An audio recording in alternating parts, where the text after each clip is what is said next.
Released by Sega in 1999 on the Dreamcast, Shenmue would be an ambitious open-world action-adventure, as well as the first chapter of a multi-part epic. Directed and written by series creator Yu Suzuki, the game was originally an open-world Virtua Fighter RPG, but evolved into a larger project, noteworthy for being the most expensive video game ever developed at the time. For story, the game is played from the perspective of a young martial artist named Ryo Hazuki across multiple districts and towns. For gameplay, it blends multiple gameplay genre mechanics into a detailed world, such as the interactive aspect of a point-and-click adventure game, the passage of time and attention to detail of a life simulator, the in-depth 3D fighting system used for brawling sections, multiple quick-time events and driving sections, and even full versions of other Sega games such as Hang-On, Outrun, and Virtua Fighter. Attention to detail is paid more to the world setting, as all dialogue is fully voice-acted, there are day and night cycles, NPCs operate on daily schedules, the weather dynamically changes, and many objects can be interacted with in closer detail, forcing the player to become involved in exploration and abiding by the game's timetable. The story only gets larger from here, so let's cut it down to size with a RECAPitation. The game begins on November 29, 1986 in Yokosuka, Japan, as a young man named Ryo Hazuki hurries home to see the sign in front of his father's dojo smashed and a distinct black car outside. Within, he sees his father confronted by an imposing Chinese man in green, demanding a special mirror, who also easily overpowers him and bats away Ryo when he tries to help. He then uses Ryo as leverage for the information, and his father surrenders the mirror's location. The man in green then reveals Ryo's father killed another man named Xiao Sung-ming, and with decisive strike, kills him on his feet and takes his leave after his henchmen retrieve the mirror and reveal his name, Lan Di. Crawling to his father, Ryo is given advice to keep friends and loved ones close before his father then dies in his arms. 4 days later, Ryo is still haunted by nightmares of Lan Di murdering his father, as he wakes up to a new day, now focused on a new mission to hunt down Lan Di and get his revenge. Investigating around town for clues on Lan Di, he speaks to his friend Nozomi, and then follows leads until he learns Lan Di is from the Chinese mafia who is expanding their reach here in Japan, starting with the harbors. Thinking to ask sailors that work at the Chinese ships, he roughs up some drunks on the way to a bar, and finds the sailors there no less welcoming, though he gets the lead he needs in a man named Charlie. Eventually, after some literal arm twisting, Charlie sets up a meeting with Ryo with other cartel members. His friends and loved ones all warn him not to be reckless and pursue this alone, but Ryo is compelled to learn why his father killed a man. He receives a letter addressed to his father after he died, but it's written in Chinese so he cannot read it. Charlie then leads Ryo into a trap, and after beating them down he gets the letter translated, learning it was a warning alongside advice to seek someone named Master Chen for help, as well as a phone number and passphrase. Calling the number, Ryo gets a new lead to find a specific warehouse in the harbor, choosing to take a bus there. Sneaking into the warehouse, Ryo meets Master Chen, who knew his father and understands the letter unfortunately arrived too late. It was written by a man named Zhu, who brought back a special mirror with his father from China. Ryo explains Lan Di stole the mirror now, and Master Chen reveals Lan Di is the leader of an organization named Chiyo Men. He also mentions that only the dragon mirror was stolen, but there still remains the phoenix mirror and instructs Ryo to find the other mirror in his home first before they can talk more. Solving the puzzles within his home to uncover the Phoenix Mirror, Master Chen's son, Guizhang, is sent alongside with Ryo as his bodyguard, explaining Ryo has a larger role to play in all this, and if Lan Di gets the mirror then he'll be unstoppable, though their actions are already being watched by an enemy. Ryo finds his father's hidden room, full of unusual trinkets from his father's past, including the Phoenix Mirror. Taking it to Master Chen, he speaks more of the legend behind it, explaining that should the two mirrors meet, Chiyo, a legendary monster, will resurrect and devour the world. Suddenly, a crazed bald man leaps down and snatches the Phoenix Mirror out of Ryo's hand, but working together with Guizhang, they get it back. They identify the attacker as a member of the Mad Angels gang who is working with the Chiyo men, and Ryo thinks to follow him to get to Lan Di. However, Master Chen says Lan Di is likely already in Hong Kong already, and advises Ryo not to waste his life on revenge.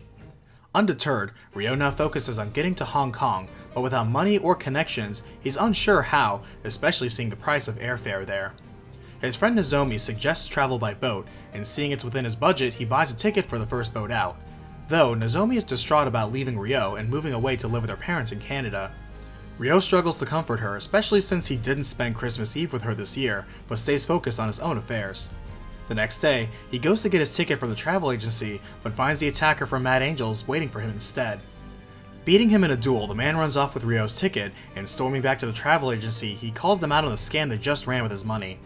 It turns out they are in league with the Mad Angels, and they're operating out of the harbor, extorting the workers there. Getting an idea from this, Ryo goes back to the harbor and gets a job there driving a forklift. From within, he learns the Mad Angels are a vicious biker gang that love to assault people, and that night, Ryo intervenes in one such attack. They challenge him to a motorcycle race of chicken and Ryo wins, chasing them away. The next day, the guys at work hold a forklift race before the workday begins, though later he saves his co-worker Mark from more Mad Angels who confuse him for working for Chen, and as expected, some Mad Angels approach him as a rookie in order to extort him. Beating up all challengers, Ryo is then met by Gui Zhang, who teaches him a new move to hold his own against the Mad Angels and prepare him for Hong Kong. The man he rescued earlier turns out to be a martial artist, and thanks him with some defensive move training, revealing the Hazuki style is well known and respected in the martial arts world. Racing and resolving workplace harassment with his fists, Ryo continues working hard while investigating the Mad Angels. Later, he's visited by Nozomi, who informs him of her decision to move back to Canada, and also urges him not to do anything stupid, as she treasures a memento photo of them together. That night, the Mad Angels attack him on their bikes again in response to his investigations, but Ryo fends them off and gives chase himself, battling them as they threaten him with a pair of cement shoes. Fighting out of their ambush, Ryo forces some information out of the leader, learning that Land D is taking a ship out soon, but soon after the same goons threaten to go after Ryo's family and friends next. Later, Mark lets Ryo know about a black market deal he overheard, and after twisting the arms of some familiar goons, he learns the name of the leader of the Mad Angels, Terry. Sometime later, Ryo is informed Nozomi never returned home, as he gets a call from his crazy bald attacker inviting Ryo out with Nozomi as a hostage. In a hurry, he borrows a motorcycle from a friend and dashes over to the harbor again, knowing full well to trap. Defeating more of the gang, he comes face to face with Terry, who offers him a deal. Take out Gui Zhang, and Nozomi can leave safely. Ryo accepts, but only if they also bring him to Land D, and chuckling, Terry accepts. Ryo and Nozomi quietly ride back home together, and the next day, his boss at the harbor suddenly calls him in, asking him to resign, as ever since Ryo came aboard, there has been an increase in gang trouble, even though he understands it's not Ryo's fault. Ryo then continues his end of the deal by attacking Gui Zhang, and mid-fight urges him to lose on purpose so Terry will take him to Land D. However, it was all a trap by Terry to begin with, as Ryo and Gui Zhang team up to take out the whole gang themselves and defeat Terry once and for all. Ryo demands to know Land D's location, but Terry revealed the bald attacker already guided him out to his ship and they're too late. At this point, Gui Zhang thanks Ryo for his help, and in return will help Ryo get to Hong Kong. Packing his bags, Ryo leaves with the best wishes of his friends and loved ones, walking through the small town in which he made so many memories. He meets up with Master Chen and Gui Zhang, who says he's coming along too, as they also wish to know what Land D is up to, but they are suddenly attacked again by the bald attacker once more, who injures Gui Zhang's leg and identifies himself as the Great Chai. Overcoming Chai's toughness and trickery, Ryo is victorious, but since Gui Zhang cannot travel now, Master Chen instead gives Ryo a letter of introduction to an ally of his over in Hong Kong, Tao Li Xiao.